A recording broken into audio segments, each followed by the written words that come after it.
Kalena dhammat savanang etamang kalamutamang.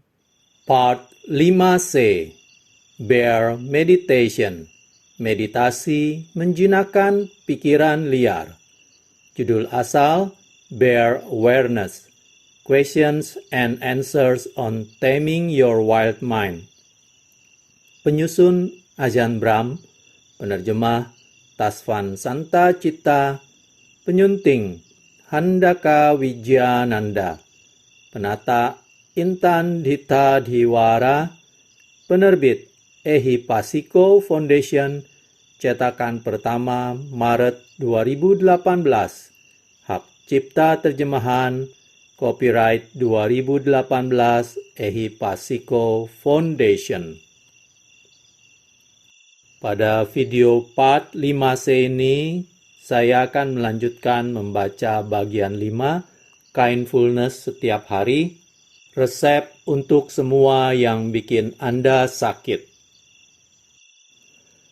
Bagaimana saya menyelesaikan masalah pikiran negatif? Meskipun saya berusaha melepas dan melakukan meditasi metta, pikiran negatif masih terus muncul. Jika kita menyambut dan bajik terhadap batin dan pikiran seperti itu, apa yang terjadi jika batin kita benar-benar mulai mengikuti usikannya? Apa kita coba mengendalikan batin kita? Juga, jika seseorang marah kepada kita atau berusaha memanipulasi kita, bagaimana kita harus bereaksi?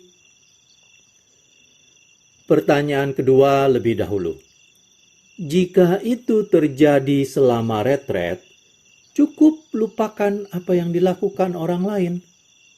Jadilah pulau bagi diri Anda sendiri, seperti kata Buddha, pernaungan bagi diri Anda sendiri, dalam kurung Digha Nikaya 16. Orang lain boleh marah dengan Anda, namun itu tak ada hubungannya dengan Anda.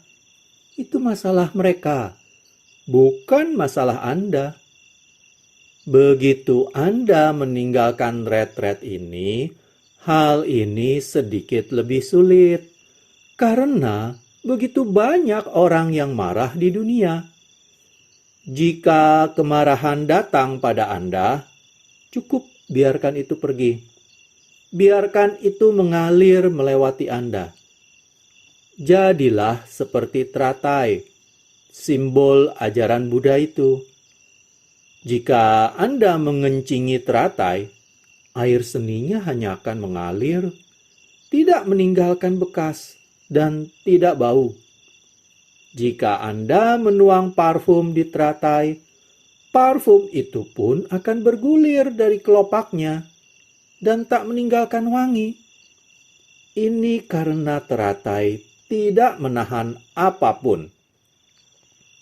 Bayangkan diri Anda seperti teratai. Tak peduli apakah orang marah kepada Anda, mengutuk Anda, atau memanggil Anda segala macam panggilan jelek. Tidak masalah juga jika mereka mengatakan Anda biku terbaik sejak zaman Buddha, bahwa Anda guru luar biasa, dan sebagainya. Apapun yang mereka lakukan atau katakan, itu semua mengalir keluar, dan Anda masih teratai yang sama seperti sebelumnya. Anda tidak menyimpan apapun. Tiada sisa dari masa lalu. Begitulah cara bereaksi saat orang marah kepada Anda atau mencoba memanipulasi Anda. Pada akhirnya, mereka tidak bisa apa-apa. Kini, mari kita membahas pertanyaan pertama, mengenai masalah pikiran negatif. Jika Anda negatif terhadap pikiran negatif, itu melipat gandakan suasana batin negatif. Kali berikutnya, Anda akan bersikap negatif mengenai suasana batin negatif terhadap pikiran negatif. Dan itu akan jadi negatif lipat 3. Itu terus berlangsung seperti itu sampai Anda jadi gila. Jika Anda memiliki pikiran negatif dalam batin Anda, cukup biarkan saja. Rangkul itu. Selamat datang pikiran negatif. Lihat, Anda bisa senegatif apa? Lihat, apakah Anda bisa masuk ke Guinness Book of Records untuk pikiran paling negatif sepanjang masa? Jika Anda memiliki pikiran negatif, tertawakan itu. Jika itu menjadi sepercik canda, maka itu bukan suasana negatif lagi. Jika Anda bajik terhadap pikiran negatif dan tak terpancing ke dalamnya, jika Anda membiarkannya atau menertawakannya, selang beberapa saat, mereka lenyap begitu saja. Kejahatan dan perilaku salah. Tolong ulas mengenai manfaat ucapan benar dan tidak bergosip. 4 pendeta duduk dalam suatu pertemuan. Pada saat makan siang, mereka duduk bersama, dan saat jeda dalam perbincangan, salah satu pendeta membuat pengumuman. Teman-teman, saya punya rahasia yang ingin saya akui. Saya menonton pacuan kuda. Saya juga pergi ke kasino. Saya memakai kacamata hitam dan rambut palsu. Saya ini penjudi. Pendeta lainnya kaget. Itu luar biasa. Kami pikir Anda orang yang begitu bersih. Namun, bagus Anda memberitahu kami kalau Anda punya sifat buruk. Bagus sekali mengakuinya ke orang yang Anda percaya. Pengakuan dosa bagus untuk Anda. Pendeta lainnya berdiri. Saya ingin mengaku juga. Pada hari Senin, hari libur saya pergi ke toko minuman keras. Senin malam itu, saya mabuk minum whisky. Saya ini pecandu alkohol. Wah, Anda menyembunyikannya dengan sangat baik. Ini hal memalukan untuk dilakukan seorang pendeta. Tapi bagus sekali Anda sudah mengaku. Kemudian, mereka bertanya kepada pendeta ketiga, apa sifat buruk Anda? Saya tak bisa memberitahu Anda. Ia berkata dengan tajam. Oh, ayolah, bujuk yang lainnya. Akan bagus jika Anda beritahu. Pendeta itu menarik nafas dalam. Baiklah, ia berkata. Ada gadis yang datang ke gereja saya. Ia menikah. Dan kami berhubungan gelap. Oh, mereka terkejut. Pendeta yang melakukan perzinaan. Namun demi mendukung, mereka menjawab, bagus, Anda memberitahu kami. Kini kami bisa menolong Anda. Kemudian tiba giliran pendeta keempat. Bagaimana dengan Anda? Pendeta keempat diam. Ia duduk tak bergerak sama sekali. Matanya hanya menunduk memandangi lantai. Para pendeta saling bertukar pandang. Mereka peduli terhadap teman mereka. Berusaha meringankan suasana, mereka bercanda. Itu tidak mungkin lebih buruk dibanding berjudi, minum minuman keras, atau berzina. Ada keheningan panjang. Jauh lebih buruk dari itu, kata pendeta keempat. Beberapa saat, salah satu pendeta dengan berani menyidik. Apa itu kawan? Masalah saya adalah, saya ini penggosip. Apapun yang saya dengar, saya harus beritahukan ke semua orang. Kini Anda tahu mengapa Anda tidak semestinya bergosip. Itu jauh lebih buruk dari berjudi, lebih buruk dari minum minuman keras, lebih buruk dari berzina. Jadi, janganlah melakukannya.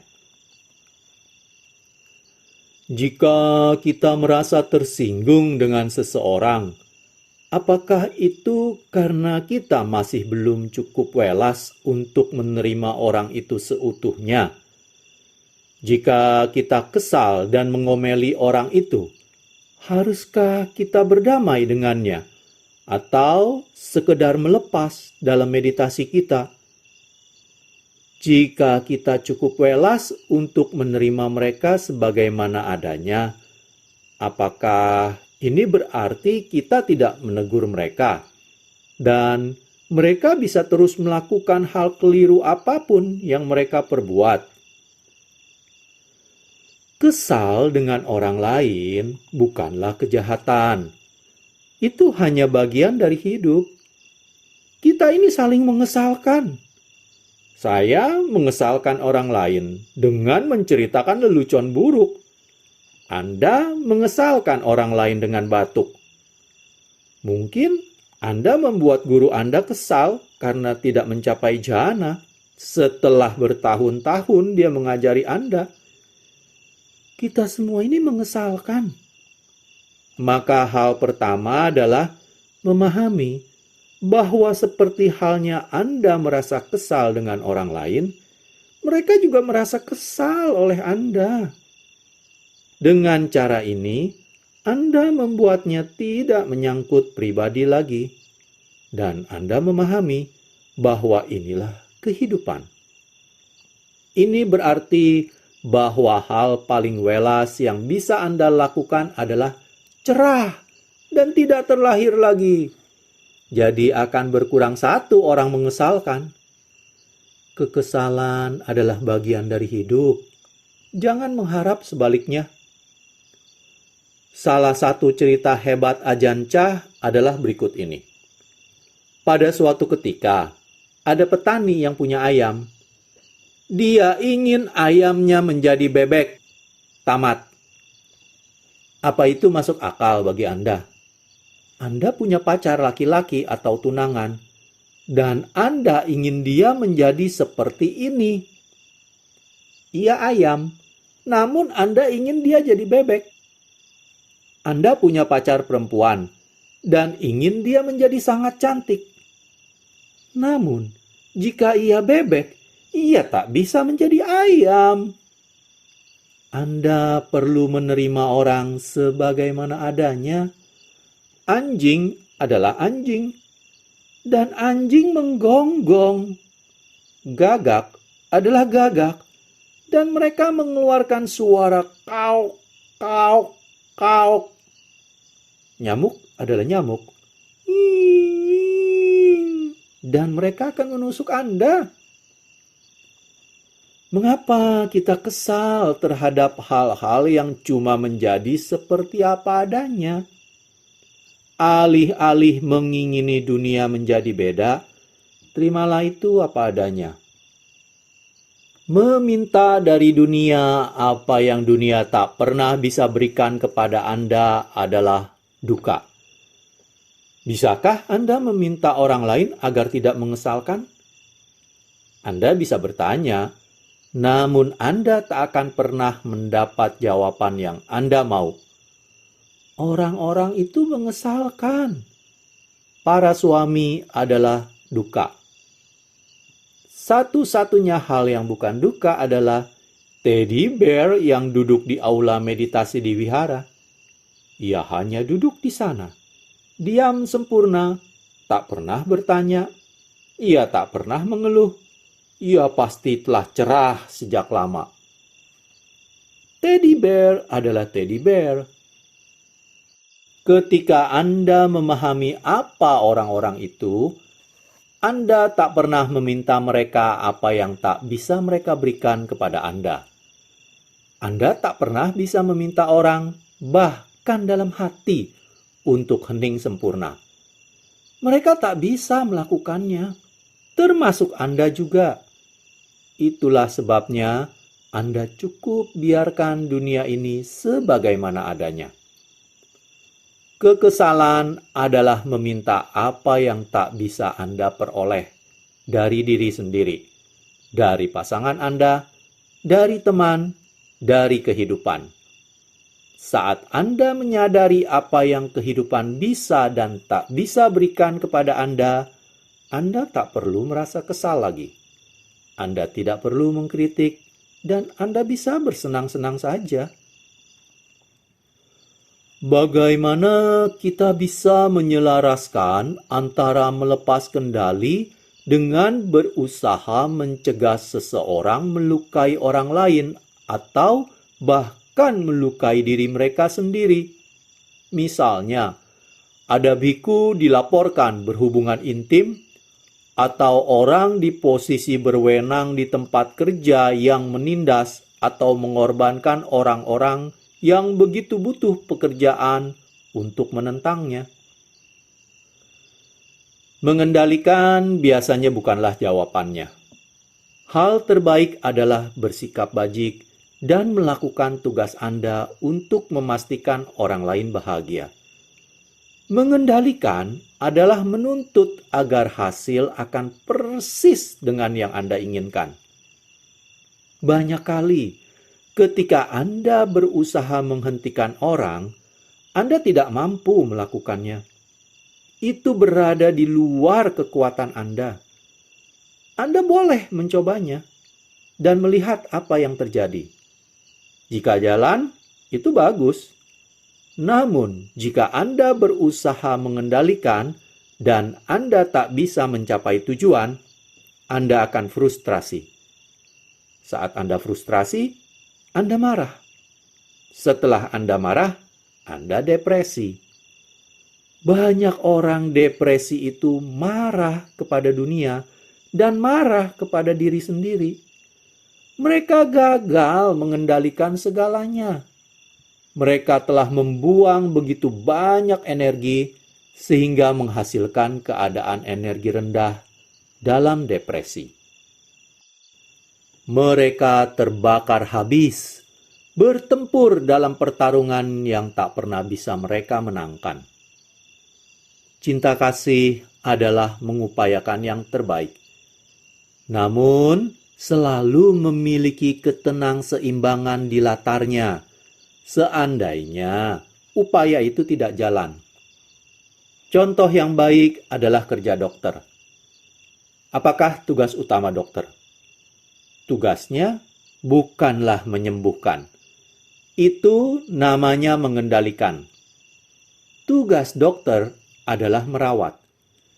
Jika mereka mencoba mengobati pasiennya, mereka akan sering gagal. Dan tepat sebelum kegagalan, mereka frustrasi.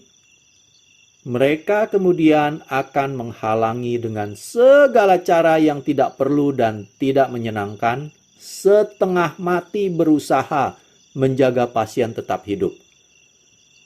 Ini terjadi karena menyembuhkan adalah prioritas nomor 1 mereka. Jika prioritas utama adalah merawat, maka akan tiba waktunya ketika dokter bisa melepas pasien mereka untuk meninggal. Alih-alih berpikir mereka harus menjaga pasien mereka tetap hidup dengan segala cara, dokter ini merawat pasiennya dalam momen-momen terakhir mereka. Jika merawat menjadi prioritas nomor 1 bagi para dokter, banyak orang akan meninggal dengan jauh lebih damai. Berusaha menyembuhkan orang itu artinya berusaha menjadi maniak kendali. Berusaha menyembuhkan pasangan atau diri Anda dari kebiasaan buruk Anda, atau berusaha mengendalikan kotoran batin dan rintangan dalam meditasi, itu usaha tanpa akhir. Itu tidak akan efektif. Alih-alih, rawatlah diri Anda sendiri. Saat Anda merawat batin, noda batin lenyap dengan sendirinya. Ketika Anda mencoba mengendalikan, makin buruk mereka jadinya. Jangan mencoba dan menyembuhkan kebodohan Anda. Pedulilah dengan itu. Keramahan itu efektif. Mengendalikan itu tidak. Mengendalikan menjanjikan Anda bahwa Anda akan mencapai tujuan Anda. Namun, semua yang Anda peroleh adalah frustrasi. Dengan merawatlah Anda mencapai tujuan. Masalah-masalah lenyap dan Anda berada dalam damai. Bagaimana kita bisa melatih diri sendiri untuk tidak menghakimi orang lain? Jika Anda memang menghakimi orang lain, jangan cemas soal itu. Jangan menghakimi diri Anda karena menghakimi orang lain. Coba pikirkan ini. Bagaimana Anda bisa menghakimi orang lain? Apa yang Anda benar-benar ketahui tentang mereka? Jika Anda bisa membaca batin mereka, jika Anda mengetahui seluruh sejarah mereka, dan mengapa mereka melakukan yang mereka perbuat dengan tepat, maka mungkin Anda bisa menghakimi mereka. Namun, Anda hanya punya informasi yang tidak lengkap. Karena Anda tidak memiliki cerita lengkapnya, Anda hanya melompat ke kesimpulan. Bertahun-tahun lalu, pada masa banyak biku di Thailand tertangkap basah memiliki istri simpanan, saya memutuskan membuat pengakuan di depan banyak orang di Dhammaloka, pusat kami di Perth. Saya berkata, di depan banyak pendukung setia, dengan kejujuran sempurna, bahwa saya menghabiskan sebagian masa paling bahagia dalam kehidupan saya dalam pelukan penuh cinta istri pria lain. Kami berciuman, berpelukan, kami saling mencintai, dan perempuan tadi punya suami. Orang-orang terguncang. Mereka menghakimi saya. Mereka bilang, "Oh tidak, ternyata Jan Bram juga begitu." Kemudian saya beritahu mereka bahwa perempuan itu adalah ibu kandung saya. Itu kebenarannya. Sewaktu kecil, saya mengalami masa paling bahagia dalam hidup saya dalam pelukan penuh cinta ibu saya. Dan ia jelas memang istri pria lain. Begitu sudah saya jelaskan, mereka bilang, "Oh, itu sih oke." Mereka telah mengasumsikan saya berzina sebagai biku. Saya berhasil mengecoh mereka. Saya ingin menunjukkan betapa mudahnya menghakimi seseorang dengan tidak benar. Bahkan saat Anda memiliki semua fakta yang benar. Pernahkah Anda dihakimi dengan tidak benar? Dituduh melakukan sesuatu yang tidak Anda lakukan. Angkat tangan jika itu tak pernah menimpa Anda. Itu telah terjadi kepada saya banyak kali. Namun, itulah kehidupan. Bahkan Buddha dihakimi atas hal-hal yang ia tidak lakukan. Kita perlu menyadari bahwa ini adalah wajar. Ini berarti kita selalu mesti meyakini sisi baik orang lain. Jika suami Anda pulang terlambat dari kerja, percayailah sisi baiknya dan asumsikan itu karena kerja lembur. Jangan menghakiminya dan berprasangka itu karena perempuan lain. Bertahun-tahun yang lalu, kami pergi menemui Ajahn Nyanadhamo di bandara. Saat ia keluar, ia berbau seperti tempat penyulingan minuman keras. Kami menanyainya apa yang ia lakukan. Kisahnya adalah dalam penerbangan dari Adelaide ke Perth, ia duduk di samping orang yang takut terbang. Satu-satunya cara ia bisa menanggulangi kegelisahan berada di udara adalah dengan minum gelas demi gelas whisky. Ketika mereka hendak mendarat di Bandara Perth, terjadi goncangan di udara, dan penumpang ini menumpahkan segelas whisky ke jubah ajan Nyana Dhammo. Itulah penjelasannya. Dan kami mempercayai sisi positifnya. Tidaklah baik menghakimi orang. Jika Anda tergoda untuk menghakimi, ingat bahwa orang lain itu tidak bersalah sampai terbukti bersalah di luar keraguan yang beralasan. Dari waktu ke waktu, saya mengalami kilasan rasa ketakpuasan. Apakah gerangan penyebabnya? Apa cara piawai untuk menanganinya? Hanya kilasan perasaan. Jika itu kilasan perasaan, itu akan pergi dengan sendirinya. Berpuaslah dengan ketakpuasan Anda yang sekilas pergi. Begitulah adanya batin Anda itu. Lepaslah. Jika itu hanya ketakpuasan singkat, itu bagus sekali. 2 bata jelek di dinding akan membuat dindingnya indah. Jika Anda memiliki sedikit ketakpuasan dalam hidup, maka Anda bisa benar-benar menghargai waktu lain sisanya. Jika Anda puas dengan semua masa, Anda akan menganggap sudah selayaknya Anda dapatkan. Dalam teologi Kristiani, siapapun yang pergi ke surga harus masuk neraka 1 hari dalam setahun, supaya mereka bisa lebih menghargai surga. Jika tidak, Anda akan meremehkan surga. Itu sesungguhnya pemahaman yang cukup mendalam. Maka, memiliki sedikit ketakpuasan dalam hidup membuat Anda lebih mampu menghargai kedamaian. Hari ini, duduk di taman tersembunyi, saya dengan senang menepuk mati nyamuk yang sudah menggigit saya. Baru saja saya renungi apa benarnya membunuh itu. Pintu kamar Anda terbuka, dan di sana berdiri biku yang baik dan murah hati. Jika Anda ingin tahu mengapa kita tak semestinya membunuh nyamuk, tanyalah nyamuk. Nyamuk akan menjawab Anda, "Aku terlalu muda untuk mati.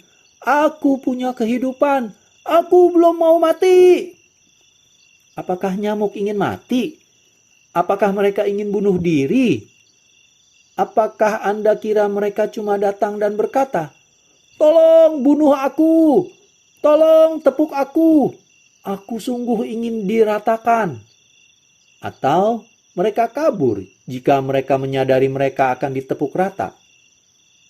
Alasan mengapa kita tidak membunuh adalah karena hewan takut akan kematian, sama seperti Anda. Bayangkan makhluk besar dengan tangan besar menggencet Anda seperti nyamuk. Apakah itu menyenangkan? Jadi, hati-hatilah.